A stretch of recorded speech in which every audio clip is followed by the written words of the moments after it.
So ఇక్కడ చూడండి problem. So the figure represents A series connection of A battery with a dependent voltage source feeding A resistor. Find current I, also obtain the power delivered by the sources if beta equal to 2. So ఇక్కడ మనకేంటంటే ఒక voltage source ఇచ్చాడు, ఒక dependent source ఇచ్చినాడు, so ఒక resistor ఇచ్చాడు. So ఇవన్నీ ఎలా కనెక్ట్ అయినాయి? సిరీస్లో కనెక్ట్ అయినాయి, ఒక సిరీస్లో కనెక్ట్ అయినాయి. అయితే ఇక్కడ కనుక్కోమది ఏంటి అంటే, సో పవర్ డెలివర్డ్ కనుక్కోమన్నాడు.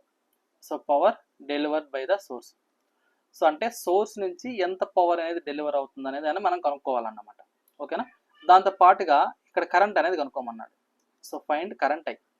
సో అయితే దీనికి ఎలా సాల్వ్ చేస్తాం ఏంటి అన్నప్పుడు, ఇప్పుడు ఇక్కడ మనం తీసుకునే సర్క్యూట్లో మనం తీసుకునే ఈ DC వోల్టేజ్ సోర్స్, బ్యాటరీ కానీ, డిపెండెంట్ సోర్స్ కానీ, రెసిస్టర్ కానీ, ఈ 3 ఎలా కనెక్ట్ అయినాయంటే నాకు సిరీస్లో కనెక్ట్ అయినాయి. సో కాబట్టి ఇక్కడ మనం ఏం చేస్తారంటే ఫస్ట్ వోల్టేజ్ డివిజన్ రూల్ అనేది KVL అనేది అప్లై చేసుకుంటాం. KVL, కిర్చాఫ్ వోల్టేజ్ లా అనేది అప్లై చేస్తాం. సో ఇక్కడ KVL అనేది అప్లై చేసుకుంటే, సో మనం తీసుకున్న సర్క్యూట్కి KVL అప్లై చేసుకుంటే, సో ఫస్ట్ కరెంట్ అనేది మనం తీసుకునే 6 volts దగ్గర DC సప్లైలో మైనస్ దగ్గర ఎంటర్ అవుతుంది కాబట్టి -6. నెక్స్ట్ ఏంటి? డిపెండెంట్ సోర్స్ దగ్గర ప్లస్ దగ్గర ఎంటర్ అయింది కాబట్టి ప్లస్ బీటా I. నెక్స్ట్ ఆ క్రాస్ రెసిస్టర్ దగ్గర, సో ఇక్కడ నాకు రెసిస్టర్ వచ్చేసేమో 10, అందులో పాస్ అయ్యే కరెంట్ వచ్చేసేమో I ఈక్వల్ టు 0. ఓకేనా? సో ఇది అయితే ఇప్పుడు నాకేంటి, ఈ లూప్ మనం ఏం చేస్తామంటే ఇక్కడ దీని యొక్క value must be equal to 0 చేస్తాం. సో అప్పుడు చేసినప్పుడు నాకేమవుతుంది, విత్ రెస్పెక్ట్ టు కరెంట్ అనేది వస్తుంది. సో ఇక్కడ ఇందులో మనకేంటంటే ఏదైతే కరెంట్ లూప్లో పాస్ అవుతుందో ఇక్కడ బీటా దగ్గర ఉన్న కరెంటు, ఇక్కడ ఉన్న కరెంటు రెండు ఒకటే. సో యాక్చువల్లీ ఇది క్యాపిటల్ I తీసుకోవాలి. సో ఇక్కడ చూడండి, ఒక నిమిషం, ఇది క్యాపిటల్ I తీసుకోండి, ఇది ఒక క్యాపిటల్ I. సో ఇప్పుడు మనం ఏం చేద్దామంటే బీటాకి 10కి ఈ రెండిట్లో I అనేది కామన్ తీసుకుందాం, -6ని ఈ సైడ్ తీసుకుపోదాం. సో అప్పుడు నాకేమవుతుంది, so beta plus 10 into current I value I equal to 6 అవుతుంది. ఇప్పుడు దీని నుంచి కరెంట్ వాల్యూ అన్నప్పుడు 6/10 ప్లస్ బీటా అవుతుంది. అయితే ఇక్కడ బీటా వాల్యూ వాడు ఇచ్చాడు, ఎంత ఇచ్చాడు? ఇఫ్ బీటా ఈక్వల్ టు 2 అని ఇచ్చేసాడు, ప్రాబ్లంలో ఇచ్చేసాడు. మరి బీటా ఈక్వల్ 2 అయినప్పుడు అప్పుడు నా కరెంట్ ఏమవుతుంది?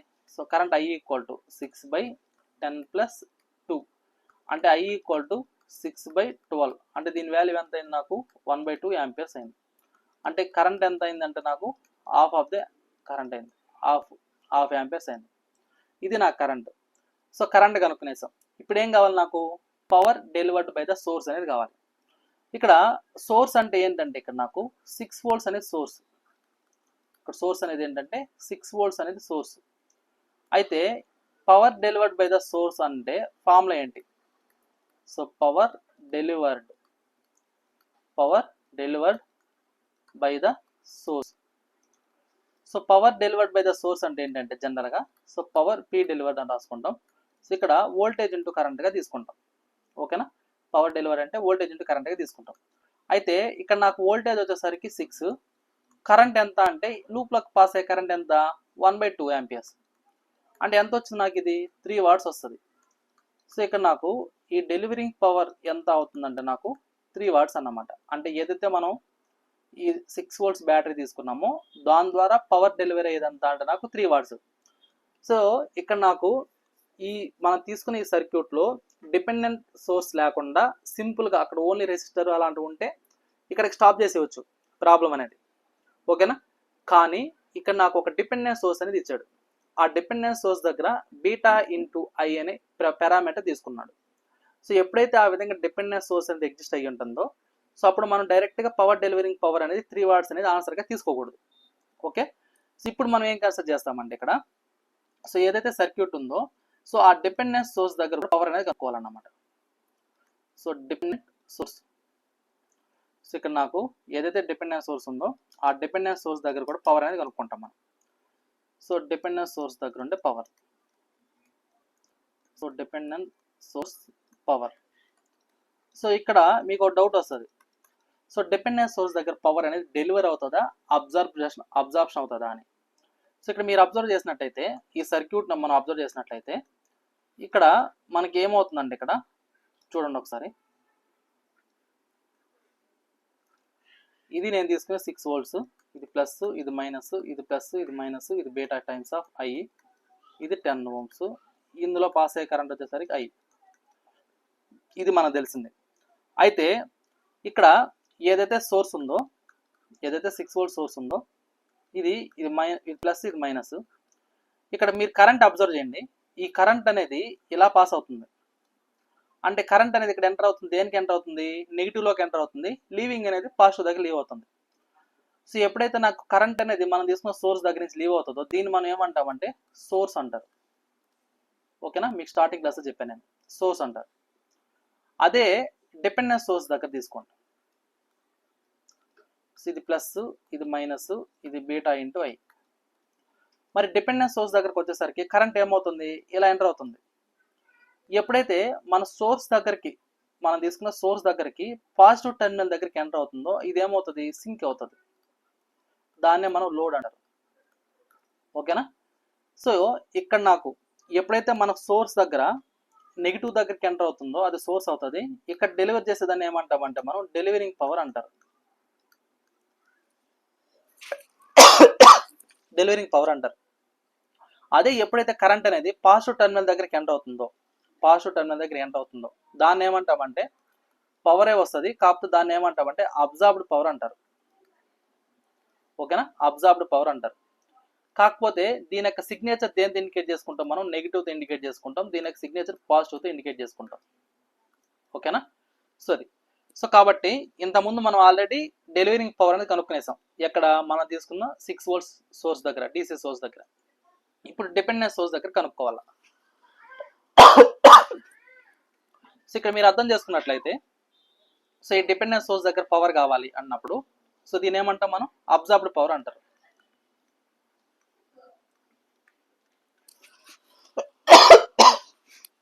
So absorbed power, so P absorbed equal to, so ఇక్కడ మనం ఎలా ఇండికేట్ చేసుకుంటాం, పవర్ అంటే వోల్టేజ్ ఇంటూ కరెంట్గా ఇండికేట్ చేసుకుంటాం. అయితే డిపెండెంట్ సోర్స్ దగ్గర ఉండే వోల్టేజ్ సోర్స్ ఏంటంటే నాకు బీటా ఇంటూ ఐ, ఇది వోల్టేజ్, కరెంట్ ఏంటంటే ఐ. సో ఇప్పుడు నాకు ఇప్పుడు నాకు ఏంటంటే ఈ బీటా వాల్యూ ఎంత అంటే 2, బీటా వాల్యూ ఎంత అంటే 2, కరెంట్ వాల్యూ ఎంత అంటే 1/2, కరెంట్ వాల్యూ ఎంత అంటే 1/2. అంటే ఎంత వస్తుంది ఇది అంటే, సో బీటా వాల్యూ ఏమో 2, కరెంట్ వాల్యూ 1/2, ఇది 1/2. సో 2 గెట్ క్యాన్సిల్, నాకు వచ్చేది ఎంత 1/2. కాకపోతే దీనికి సైన్ ఏం పెట్టుకుంటాం, ఇక్కడ మనం నెగిటివ్ పెట్టుకుంటాం. ఎందుకని, అబ్జార్బ్డ్ పవర్ కాబట్టి. ఓకేనా, ఇది వాట్స్ అన్నమాట. సో ఇప్పుడు నాకు ఓవరాల్గా మనం తీసుకున్న టోటల్ సర్క్యూట్లో ఓవరాల్ పవర్ డెలివర్డ్ ఎంత అంటే, సో ఓవరాల్ పవర్ డెలివర్డ్ ఎంత అన్నప్పుడు, సో 6 volts సోర్స్ దగ్గర పవర్ వచ్చేదేమో 3, మనం తీసుకున్న డిపెండెంట్ సోర్స్ దగ్గర పవర్ వచ్చేది ఎంత అంటే -1/2. అంటే ఇది ఏమవుతుంది, నాకు 2.5 watts అనేది వస్తుంది. ఈ 2.5 watts అనేది ఏ సప్లై చేస్తుంది అంటే నాకు 6 volt డీసీ సోర్స్ అనేది సప్లై చేస్తుంది అనమాట. ఓకేనా. సో ఇప్పుడు నాకు ఓవరాల్గా పవర్ ఎంత వచ్చిందంటే నాకు 2.5 watts అన్నమాట. ఓకేనా, ఇది చాలా చాలా ఇంపార్టెంట్. సో ఈ మోడల్ క్వశ్చన్ ప్రీవియస్ ఇయర్స్లో గేట్ ఎగ్జామ్లో అడిగాడు, ఆల్ ఇండియా ఇంజనీరింగ్ సర్వీస్లో అడిగాడు, ప్లస్ గేట్ ఇలాంటి ఎగ్జామ్లో అడిగాడు. Clear. So the current I of t in a 10 ohm resistor is shown in figure. Draw the profile of voltage and show the peak voltage magnitude and what is the peak power. So ఇది question. ఇక్కడ current wave form అనేది ఇచ్చేసినాడు, current wave form ఇచ్చాడు, resistor అనేది ఇచ్చాడు. So మనకు voltage wave form draw చేయాలి, plus దాంతో పాటు మనకి ఏం కనుక్కోవాలంట, పవర్ అనేది కనుక్కోవాలంట. సో ఇప్పుడు దీనికి ఎలా సాల్వ్ చేస్తాం ఏంటి. సో ఇక్కడ చూడండి, ఫస్ట్ ఏంటంటే మనం తీసుకున్న రెసిస్టర్ దగ్గర ఇన్స్టాంటానియస్ వోల్టేజ్ డ్రాప్ అనేది కనుక్కోవాలి. ఏం కనుక్కోవాలంటే మనము ఇన్స్టాంటానియస్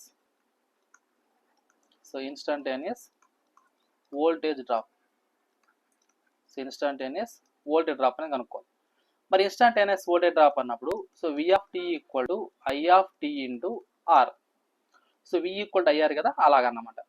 అయితే సో దీని యొక్క మ్యాక్సిమం వాల్యూ కావాలి అనుకోండి. సో వోల్టేజ్ మ్యాక్సిమం కావాలన్నప్పుడు దీన్ని ఎలా రాసుకోవచ్చు మనము? సో I మ్యాక్సిమం ఇంటూ రెసిస్టర్గా రాసుకోవచ్చు. అయితే ఇందులో మ్యాక్సిమం కరెంట్ ఎంత ఇచ్చాడు ఇక్కడ? ఈ 5 ఆంపియర్స్.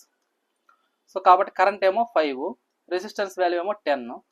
సో మల్టిపుల్ చేసి ఎంత వచ్చింది నాకు? 50 వోల్ట్స్ వచ్చింది. ఓకేనా, 50 వోల్ట్స్ వచ్చింది. సో కాబట్టి ఈ బేస్ అపాన్ 50 వోల్ట్స్ని బేస్ చేసుకొని మన వోల్టేజ్ వేవ్ ఫామ్ అని డ్రా చేస్తాం. సో ఇక్కడ చూడండి, కరెంట్ వేవ్ ఫామ్ బేస్ చేసుకుని వోల్టేజ్ వేవ్ ఫామ్ డ్రా చేస్తాను నేను. సో ఇక్కడ నాకు 0, 1, 2, 3, 4, 5, 6, 7. సో 0 to 1 పీరియడ్ దగ్గర కరెంట్ ఎంత వచ్చింది నాకు? 5 ఆంపియర్స్ వచ్చింది.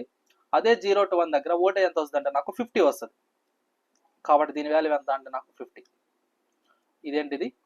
Voltage wave form. దీని వాల్యూ ఎంత అంటే 50. Okay, next 1 to 2 0, 2 to 3 0, next 3 to 4 వచ్చేసరికి సేమ్ అదే మ్యాగ్నిట్యూడ్ వస్తుంది. సో 3 to 4 కూడా సేమ్ మ్యాగ్నిట్యూడ్ వస్తుంది. దాని వాల్యూ ఎంత అంటే నాకు 50. సో దీని వాల్యూ ఎంత అంటే నాకు 50. సేమ్ మళ్ళీ 6 to 7 కూడా సేమ్. ఇది ఎంత అంటే 50. ఓకే, దీని వాల్యూ ఎంత అంటే 50. ఇది voltage with respect to time period. Next అయితే మనకి ఇప్పుడు వోల్టేజ్ తెలుసు, కరెంట్ తెలుసు. నాకేం కనుక్కోవాలా? పీక్ పవర్ అనేది కనుక్కోవాలా.